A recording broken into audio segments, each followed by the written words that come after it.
So 1 month ago, UConn coach Gino Auriemma had an interview with Dan Patrick where everyone was being like, oh yeah, he's so right.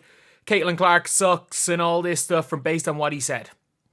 And if you listen to what he said, some of the things, yeah, fair enough. Some of the things he said 1 month later have aged so badly. They have aged so badly. But before we get on to it, if you guys are new to the channel, subscribe. We've just hit 15.3 thousand subscribers, which is insane. If we could hit 15.4 by the end of today, that would be absolutely unbelievable. But the big thing is that everybody knows there's a UConn bias with Gino, and people have known it for years. In 2016, he did not bring Candace Parker to the Olympics. He did not bring Candace Parker to the Olympics in 2016. In 2016, he also didn't bring the MVP and finals MVP, or she might have been finals MVP. She was champion anyway. They didn't bring the MVP, Neko Wumake. He didn't bring Candace Parker and did not bring the MVP to the Olympics. And brought rookie Breanna Stewart. Let's not forget that. Brought Breanna Stewart straight out of college. Because, you know, she could have gone to camp because he made sure that the camps did not clash with the Final Four like this year's one did. But here's the interview. So we're going to be going over what he said and looking back on some of the stuff he said. Some of the stuff he said, in hindsight, was absolutely crazy. Some of the stuff he said was 100% on the money, and other stuff you're like, oh, it's probably not the best thing to have said in hindsight. Great college player, like Caitlin was.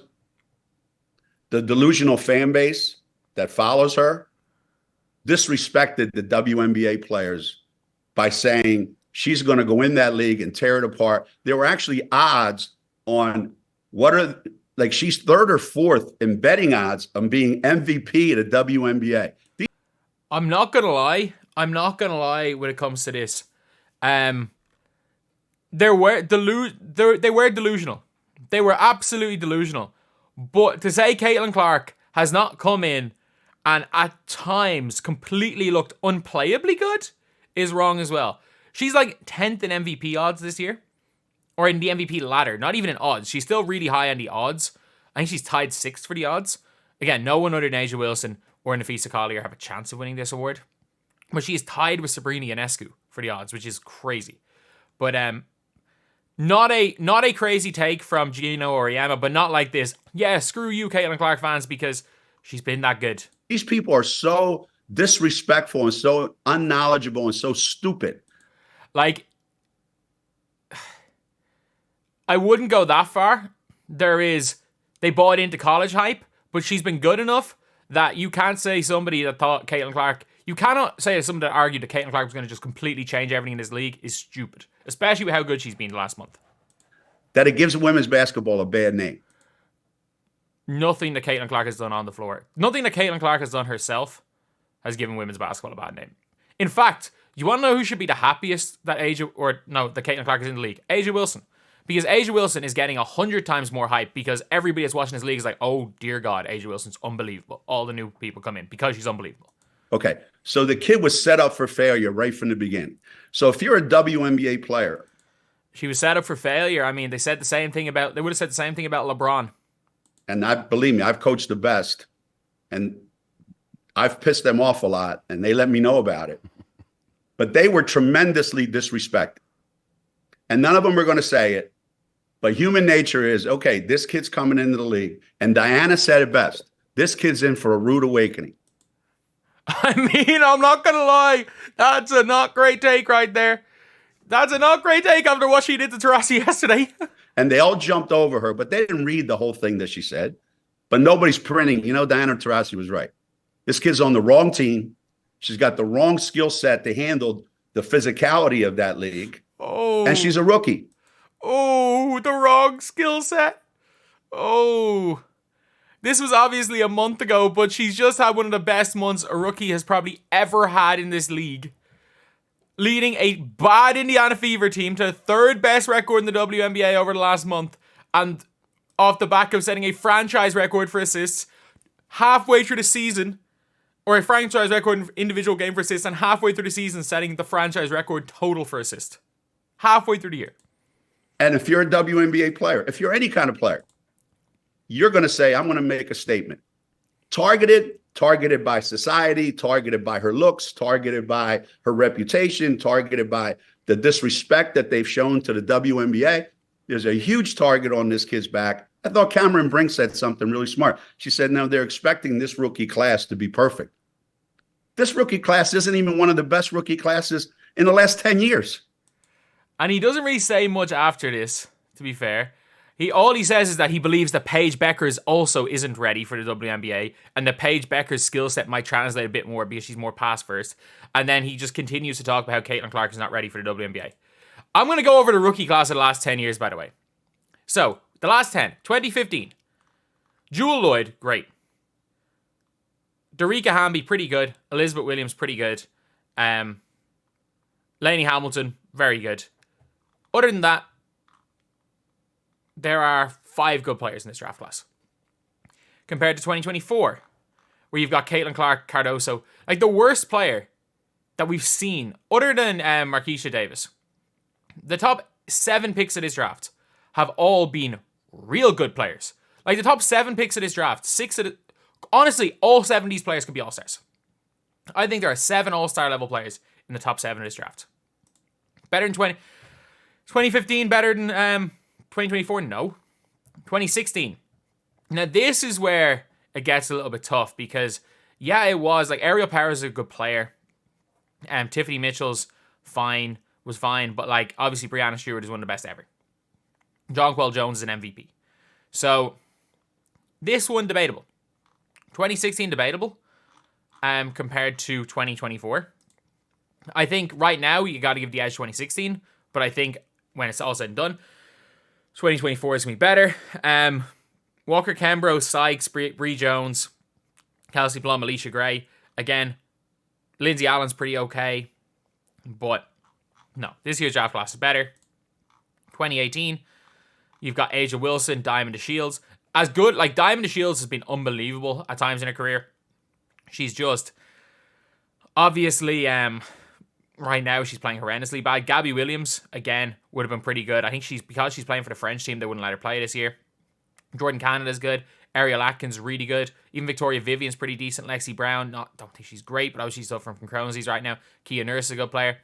So yeah, 2018 draft, especially with Asia Wilson there. Kelsey Mitchell's fine.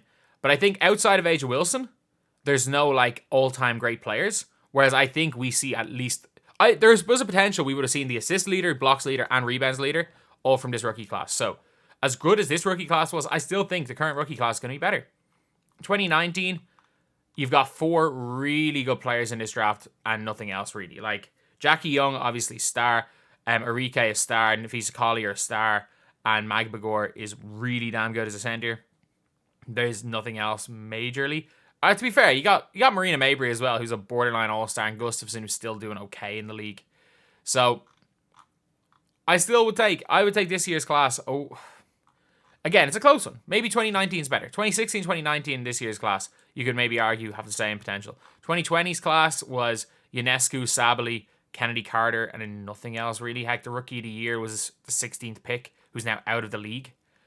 2021 was an awful draft, an absolutely awful draft, which has 0 All-Stars and no one that's even going to be an All-Star anytime soon. Heck, the best, other than Carrington, the best player in this draft was the 20th pick. 2022 NBA draft was Ryan Howard and not much else. Honestly, as decent as, like, Shakira Austin's okay, the worst Sabally went 5th. Queen Egbo was just signed and cut on her birthday. Like, this is a terrible draft. The 2023 draft was absolutely terrible. Aaliyah Boston, great. Diamond Miller, fine. Seagrass, fine. Like, Lou Lopez Seneschal. Like, I don't want another player to succeed as much as I want her to succeed. Having played in Ireland, having watched her play when she was 18 over here, playing for Colester. This is a terrible draft class. And then there's this class. So you say not even one of the best draft classes in the last 10 years. Like, I'm sorry. What draft class? 2019... you could say probably was better, but and 2016, but that might be it, and that's only because these haven't showed it. This has the potential to be the best draft class since, like, again, 2014, 2013 were ridiculously good draft classes. So maybe obviously I cherry picked, but This has the potential to be a best draft class. Even the 2 girls from France, if they come over, are both really good. I think Nika Mule's going to be fine. I think Celeste Taylor is eventually going to be fine. I think Kate Martin is going to have a long career. Again, I don't know much about the second and third round picks, to be honest, but this is going to be a really, really good draft class. You've got the potential for the best rebounder in the WNBA, the best shot blocker, the best passer in the WNBA, a giant who is still figuring things out, but has been really damn good at times, who you have to double team. You can't put in single coverage. You got Rakia Jackson, who could be one of the best scorers in his league in a couple of years. You got JC Sheldon, who is balling since going into the starting lineup. And you got Aaliyah Edwards, who's lived up to the hype. So you've got an unbelievable draft class. And Gino Auriemma, just because you only had a UConn player go 6th in the draft, just because people are hyping up players that didn't go to UConn, maybe at the expense of your UConn players, that was one of the, in hindsight, most disrespectful interviews to say, even after May, where she had already had her first 30-point game, she had a 20-point game. I'm pretty sure she had, what was it, like, against the Sparks? It was like 36-6, 3 blocks, 3 assists, saying, oh, you know what, she's just not ready for this league. She's not ready for this league. She's on the wrong team. Her skill set won't translate. We saw enough in May, before this interview, we saw enough to show she's at least going to be really damn good. Maybe not generationally great, but you at least saw after a month that's like, okay, she's going to be real good. And in the last month, we haven't even seen, and especially same with Angel Reese, that they were going to be real good after the first month. But we didn't see. But since then, all that they've shown is that, first of all, your girl Aaliyah Edwards, who really struggled in her rookie year, is balling too, has been playing really well. But all they showed was that Angel Reese might be the best rebounder to ever play, and Caitlin Clark has the chance to be the best guard this league has ever seen. And unfortunately, neither of them went to UConn, so Gino Auriemma, well, you know, he's not going to be the greatest as far as giving them credit because, well, they didn't go play for him. And whose fault is that? It's his. If Caitlin Clark wanted to play for him. You didn't want to play Caitlin Clark and Paige Beckers together. You cost yourself a national championship.